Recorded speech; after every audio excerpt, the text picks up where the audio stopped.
Cuties ऐसे record के world में आपका स्वागत है। हमेशा की तरह मैं इंट्रोडक्शन पार्ट रिकॉर्ड करना भूल गई थी और अभी बज रहे रात के 11:30 और मैं ये बैठ कर रिकॉर्ड कर रही हूँ जब मेरे को एडिट करना था। अभी मैं आपको लेके चलती हूँ behind the story of this vlog.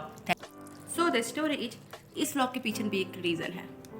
मैंने दिया था FCI का एग्ज़ाम, मेरे को लगा नहीं था कि निकल जाएगा, बट उसका प्रीलिम्स मैंने क्रैक कर लिया समहाउ और मेरे को मेंस देना था, वो भी 3 दिन में। भाई साहब मजाक है क्या, नहीं होना था यार। अब आए ना लाइन पे। स्टिल मेरे को लगा मैं क्या करूँ। मैंने एक दो लोग से सजेस्ट किया एंड दे सेड कि मेंस में बैठना is a big thing and you must give it. तो बस मैंने डिसाइड किया और फिर मैं चली गई इलाहाबाद मेंस का एग्ज़ाम देने। और फिर ऐसे तो मैं हमेशा पापा के साथ जाती हूँ, बट इस बार पापा नहीं जा रहे थे, तो मैंने सोचा चलो व्लॉग भी बनाते हैं। ये बड़ी अच्छी बात कही आप। After all I am a vlogger, vlogger aesthetic और बट व्लॉग स्टार्ट होने से पहले ही मेरा मूड ख़राब हो चुका था। ट्रेन 6 घंटा लेट था और मेरे जाने के बाद वो 10 घंटा लेट हो गया। मेरे को 2 बार स्टेशन जाना पड़ा और फिर तीसरी बार जब मैं गई तो उसके 1 घंटे बाद ट्रेन आई और फिर उसके बाद ट्रेन 10 घंटे लेट हो गई ओवरऑल। और मेरा चार्ज खत्म हो गया, फिर रिचार्ज भी खत्म हो गया उसी टाइम और फिर सब खत्म हो गया। मेरा मूड भी ख़राब हो गया। मेरे साथ अन्याय हुआ है, मेरे साथ अन्याय हुआ है। और मैं रोने भी लगी क्योंकि मेरे को भूख भी लगी थी और मेरे को ट्रेन में अच्छा भी नहीं लग रहा था, क्योंकि मैं सोची थी कि मैं दोपहर तक पहुंच जाऊंगी। फिर जब ट्रेन हुई तो मेरे को लगा 7-8 बजे तक पहुंच जाऊंगी। फिर सब ज़्यादा लेट हो गई तो फिर मैं 11:30 बजे पहुंची थी। मेरे को लगा था यार जाके मैं बनाऊंगी ऐसे इलाहाबाद का ऐसे फोटो खींचूंगी मिनी शॉर्ट्स, बट 11:30 बजे तक मेरी एकदम हिम्मत खत्म हो गई and I was literally crying in the train. सामने वाले भैया वाली आंटी मेरे को ही देख रही थी, यार क्यों रो रही है, इसका क्या हार्ट ब्रेक हो गया क्या, बट मेरे को फ़र्क नहीं पड़ता है। मेरे को रोना आ रहा था एंड मैं ईयरफोन्स लगा के मैं रो रही थी बस। तो बस ये सैड स्टोरी है फर्स्ट डे का, बाकी मेरा सब कूल था। तो चलो let's get into the video, आपको दिखाती हूँ।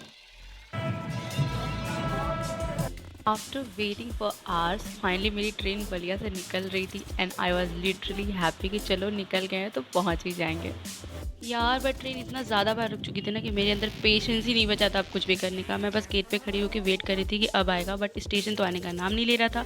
तो हम एक स्टेशन पहले ही उतर गए थे। फिर बस कुछ भी व्लॉग का शूट नहीं किया, बस घर पे गई, छोले भटूरे खाए एंड सो गई मैं। And on exam day I woke up to this morning. Such a beautiful morning it was, that it was giving me a sense of gratitude, it was giving me a vibe that I am complete, I am worth and I'm happy. And morning की प्यारी प्यारी vibe लेने के बाद I had the perfect cup of coffee because I love coffee over everything. And उसके बाद मैंने breakfast किया and it was the most tasty breakfast in a while.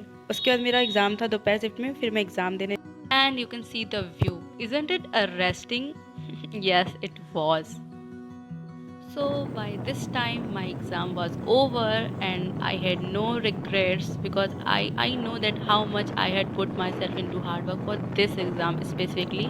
So कोई गिला शिकवा नहीं था एंड मेरे पास बस आधा दिन बचा था। सो आई डिसाइडेड कि मैं घर पे जाके चेंज करके हम लोग घूमेंगे फिरेंगे एंड मस्ती मारेंगे, चिल करेंगे यो। एंड मैं लिटरली हवा में उड़ रही थी। I was enjoying the bike ride. ओहो से हाय। सो सबसे पहले हम लोग गए शॉपिंग पे मेरे कहने पे, क्योंकि मेरे को बहुत टाइम से पापा के लिए शर्ट लेना था, क्योंकि वो खुद से तो लेने वाले हैं नहीं। और फिर मेरे को एक और शर्ट पसंद आ गई, फिर मैंने भैया और पापा दोनों के लिए शर्ट ली एंड फिर मैंने अपने लिए बहुत टाइम बाद कुछ लिया और फिर अपने मैंने सिस्टर के लिए भी, क्योंकि होली का टाइम था तो मैंने सोचा चलो छोटे छोटे गिफ्ट्स कर देते हैं अपने हार्ट सेव्ड अर्न मनी से। Now meet my way to Vaidik and मैं इसकी प्यारी प्यारी सी मौसी। And apart from this clip, मतलब जो भी मैंने सेल्फी कैमरा से लिया है, सारे क्लिप्स में मेरे दीदी और जीजू का बहुत बड़ा हाथ है। So big thank you to them also. यार मैं कितनी प्यारी लग रही हूँ ना, आई कांट बिलीव। हाँ, ये जो प्यारी सी ड्रेस जो मैंने पहनी है ना, जिसमें मैं बहुत परफेक्ट लग रही हूँ, ये मेरी बहन की है जो मैंने फ़िट कराया और उसको बहुत हाथ पैर जोड़ने के बाद मिला है। So thank you to her also. Shopping के बाद हम लोग घूमने गए। अब आधे दिन में इंसान कहाँ ही घूमने जाएगा, तो हम लोग ने सोचा मॉल चलते हैं। एंड यहाँ के मॉल्स यू कैन सी, बड़े बड़े सिटी के मॉल्स काफ़ी अच्छे होते हैं, होलसम होते हैं। Like you can eat there, you can just go to theatre, you can have good time, you can click pictures, make videos and you can also play games. तो मैंने I really had a good time there सच में। मतलब हमारे यहाँ भी malls होते हैं बट वहाँ पे मॉल्स के नाम पे सिर्फ कपड़े बिकते हैं, because I belong from a small city and मुझे नहीं लगा था कि हाफ डे में ही मैंने I really You can see the fatigue of long traveling and less sleep hours and exam pressure. Still देखो मैं कितनी खुश हूँ, क्योंकि सच में मेरे को घूमने में बहुत मज़ा आता है, मेरे को खुशी मिलती है घूमने से, मैं सब कुछ भूल जाती हूँ.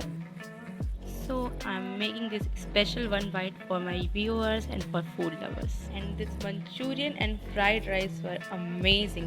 In fact सब कुछ ही amazing था यार उस दिन. And here comes me who is recording herself, क्योंकि और कौन ही करेगा, है ना, और कौन ही करेगा. एंड लास्ट में हमने पिज़्ज़ा खाया जो बेटू के लिए मंगवाया था, बट उसने बहुत थोड़ा सा खाया था, तो we had to finish it. And this is the special picture which I posted on my Instagram. इसी वीडियो जो मैं बना रही हूँ ना, इसी वीडियो के अपडेट के लिए. तो अब हम लोग जा रहे थे घर, एंड हमने डिसाइड किया था कि आइसक्रीम हम लोग घर जाके आराम से खाएंगे. एंड ट्रिपलिंग तो सुना होगा, we were 4, I don't know इसको क्या कहते हैं. And we had a lot of fun that day. सब लोगों की नज़र मेरे पे ही और हमारे पे ही थी, यू नो. और फिर हम लोग ने आइसक्रीम खाया घर जाके, and I really had a good time there. And मेरे को मतलब बहुत अच्छा लगा. मैंने बहुत सारे पिक्चर्स क्लिक किए, बहुत अच्छा टाइम स्पेंड किया दी जीजू एंड बाबू के साथ स्पेशली. सो ये that was the video. And मेरे बोलते बोलते मैं थक गई हूँ यार. बस let me know in the comment section कैसा लगा वीडियो. एंड ये bye bye Prayagraj. I had a good time with you.